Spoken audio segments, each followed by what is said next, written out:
মিডিয়াতে যেভাবে প্রচার করছে আসলে ম্যাসাকারটা ওইভাবে হয়নি। তাই আমাদের আমি বলছি যে আমাদের ম্যাক্সিমাম বাচ্চা বের হয়ে গেছে।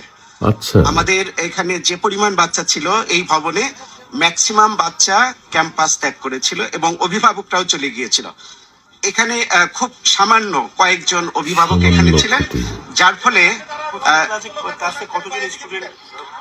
আমাদের ক্লাসরুম সাইজ 30 জন করে, তো ম্যাক্সিমাম বাচ্চা চলে গিয়েছে। আমরা বলছি যে একটাই ছুটি হয়েছে এবং ঘটনাটি ঘটেছে একটা 10 অথবা 15, যার ফলে ম্যাক্সিমাম বাচ্চা বের হয়ে গেছে, ম্যাক্সিমাম বাচ্চা চলে যেতে পেরেছে। মারা গেল কারা? খুব বেশি ক্ষতি হয়নি হয়তো বা। জি, আমি ঘটনার সময় এখানে মাইলস্টোন স্কুলের একজন টিচার।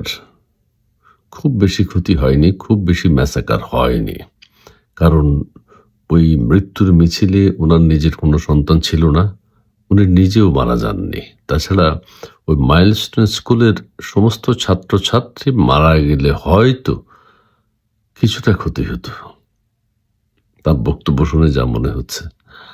আর তিনি যেভাবে কথা বলেছেন, অচিরেই আমাদের বর্তমান সরকারের উপদেষ্টা মণ্ডলীতে তিনি স্থান পাবেন। আফসোস।